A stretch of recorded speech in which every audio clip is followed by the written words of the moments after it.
looks like it's going to be a good weekend to be indoors. And one of the things happening indoors is a concert called Artists of Manitoba, Smiles of a Summer Night. I have to think about that for a sec in the middle of winter. Smiles of a Summer Night. And it features the soprano Lara Ciekiewicz. She's a Winnipeg-born soprano, and she's in town. Well, she lives in town, but she's here to perform with the Virtuosi Concerts. She's been hailed as mesmerizing, thrilling, and a versatile soprano. She makes her mark as a compelling, intelligent, and accomplished singing actress. And she's here in the studio this morning. Wow, that's a lot to live up to right there, I know, Lara. geez. It's always funny when people actually say that when you're sitting in the room versus just seeing it in print. You're like, oh, wow. Not enough people say that to you Yeah, face to no, face? I don't need No? people saying that to Oh, me. Lara, it's so nice to meet you. You're so compelling and so mesmerizing. Yeah.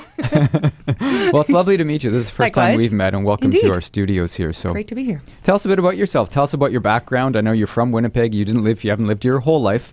You've done some performing and training other places. So just give us a brief idea of sort of your background. Well, I grew up just north of the city, and I did an undergrad at the University of Winnipeg and also in partnership with Canadian Mennonite University. And then took some time off from my studies and just sort of figured out what I wanted to do and decided that opera and music was going to be the path that I wanted to pursue. And ended up taking me to Montreal, to McGill, to do a master's there in opera. And I stayed 2 years at McGill and then another 2 years to apprentice at l'Opéra de Montréal as a young artist. And then I came home because this is home for me, and I love being based here. And I'm very much a prairie girl at heart, regardless of where my base might be for work in any given point in the season. And I'm based here, and I'm lucky to sing for a living and go perform all over. This year has been kind of funny because I've been sort of on both coasts, and this is my first time being home to do a show, so it's nice to be home for the holidays and singing for the home team, as it were. So growing up, who are some of your inspirations musically? Oh my gosh. I've always listened to classical music, but my first instinct was not to become a classical musician. We were talking before we went on air that my favorite symphony is Dvorak from the New World. And when I was a baby, my parents would play. That was one of the things they would play for me as a kid. And wow, I know, right? I know. Yeah. It's like, forget about the Mozart. We're going to go straight Fred Penner into... and no Raffi. Well, no, that existed too. But this is like when I was an infant, in the nursery. And it was like that and Swan Lake and Sorcerer's Apprentice. And so I always joke, if you want your kid to be smart, you play the Mozart. And if you want your kid to turn up to be an opera singer, play them like all the Slavic romantic music you can. That music means a lot to me and speaks to me very much, I think also because of my Slavic background. So that kind of melancholic yet joyfully melancholic, maybe we can say, kind of music is something that I've always been interested in. But what I listened to was, mostly folk music and pop music. And I thought I was going to be a singer-songwriter. And, when I started my music degree in my undergrad, I had no idea that this is where I was going to end up. And that's, I think back on that and go like, wow, how did that, I couldn't have mapped out that path if I tried, when I started. So it's interesting how life sort of takes you down one path and then goes, okay, and then here's another path and you're going to follow that. And that's just sort of how it's been, and just following the paths and doors open and walking through and working hard and seeing what happens. So can you remember the moment you decided to sort of put away the guitar and forget about singing songwriting and move over to the classical side of things? It was probably, I would say I knew I wasn't going to be a songwriter like halfway through my undergrad. I just knew that wasn't my skill set, and it wasn't I didn't have this like burning desire to write things, but I figured out that I was a really good interpreter. And I also only started taking voice lessons in my undergrad. And so sort of halfway through started to feel like, oh, maybe there's this like other side to my voice that I didn't really know was there. I'd always sung in choirs, and that's always been an important part of my life and my musical development. But exploring this solo classical vocal style in my undergrad was really cool, and started working with Henrietta Schellenberg, whom I adore, an amazing artist and a fabulous teacher. And I think it was in my last year with Henrietta that she looked at me at one point in a lesson and sort of like, I think you might be an opera singer, and like when someone says those words, you sort of go, oh. Yeah. So that was maybe she was the first person I think that said that to me, and that sort of got things moving around in my brain to wonder, what might that look like and what does that mean? So yeah. So then you went on to study in Montreal. Who were you studying with in Montreal? I studied with Joanne Colomayetz in Montreal at McGill, and I also studied with Michael McMahon and Patrick Hansen. I call them my team, my McGill team. Still in touch with all of them to this day. Love them all dearly. Was actually just in Montreal last week working with Joanne on an upcoming role that I'm debuting in the new year, doing my first Tatiana in Eugene Onegin. So which was one of Joanne's signature roles. So it's been very special working on this Rep A because it's amazing. It's an amazing, amazing part. But to be sort of taking over a role that one of your teachers, that was such a big part of their career and their musical life, is a really special thing. Well, let's talk about, first of all, I wanted to remind our listeners, I'm in the studio with Lara Ciekiewicz. She is performing this weekend with Artists of Manitoba, Smiles of a Summer Night. And that's the Virtuosi Concert this weekend, along with Madeline Hildebrand, piano, and the Winnipeg Symphony Orchestra String Ensemble. So let's talk about this concert on the weekend. Talk about the program. You've got some Handel, Berlioz, Arvo Pärt, Dvorak. So when I met Harry Strub for the first time, that would have been, I guess, almost 2 years ago, and he heard me singing some Dvorak as it was Song to the Moon, and came and introduced himself, and of course I knew who he was, and I, of course, knew about Virtuosi Concerts.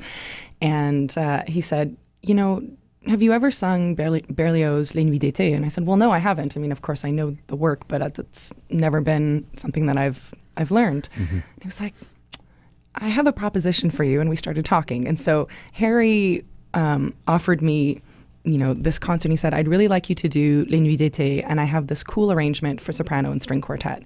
Because as you know, it can be done just with piano, but most often nowadays it's done with the full orchestral arrangement of the songs. And I said, well, fab, let's do that. And then he sort of allowed me to plan the rest of the repertoire. And he said, if you think you could find some Baroque rep too to somehow match in there, that'd be great. So when I was putting together the program, I thought, Baroque rep, what could we do? And I thought, I'd really like to sing some Handel because I haven't sung any Handel aside from a few Messiahs since school. Alcina would have been the last full, thing of Handel that I'd done, and that was an amazing time as a singer for me. I thought, okay, let's see if we can find some Handel. And I didn't just want to do a bunch of, opera arias back to back to back. I wanted something that maybe had a little more cohesion. And so stumbled upon L'Allegro, Il Pensieroso, and Il Moderato, which is a massive oratorio for, I think, 5 or 6 soloists and full choir, orchestra. And I'm thinking, okay, great, Ciekiewicz, your mandate was to find rep for a soprano and a string quartet, but was able to find pieces in the work that were more lightly scored that would work with the quartet and just me. Some of them are actually tenor arias. Stole them.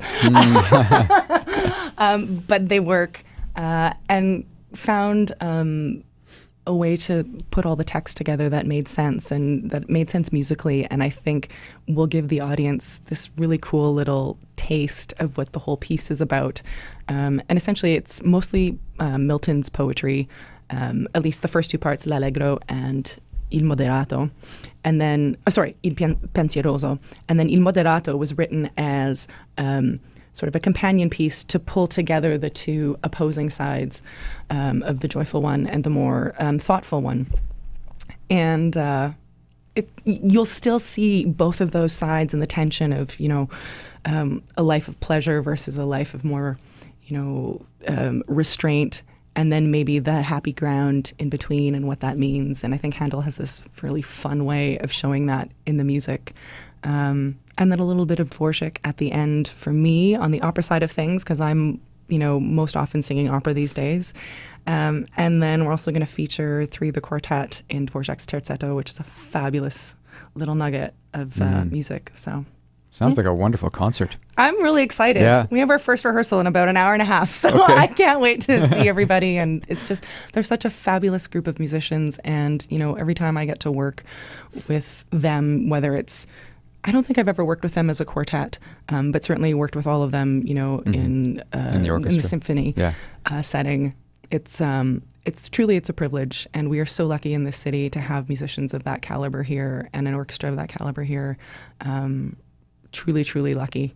And so it's going to be lots of fun putting it together and, showcasing these pieces for everyone at home.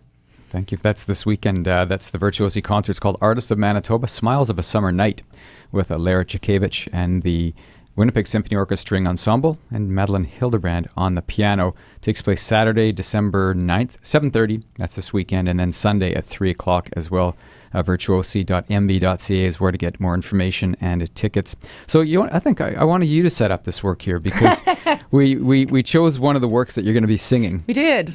Tell us about this one. So this is Dvorak. This is Rusalka's Song to the Moon, the famous, extremely beautiful aria from the opera of the same name, Rusalka.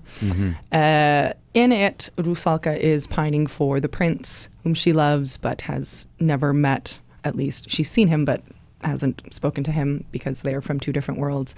And essentially she's asking the moon to watch over him, and if she can't be with him physically, at least if the moon can let her be with him in his dreams and let him know that she's thinking of him and that her arms are around him, and that she loves him. And the fabulous part about what you're going to hear right now is this is actually my teacher, Joanne Kolomayetz, singing this beautiful, beautiful aria. This is a rep that Joanne sang a lot of and is so, so well known for. So it's a treat for me to get to listen to this, and hopefully for all of you to get to hear Joanne Kolomayetz singing Dvorak's Rusalka, Song to the Moon. Thank you, Lara, for that. Did a much better job than I would have done setting that up. So thank you again for coming in. Have a great weekend. Have fun. Thank you.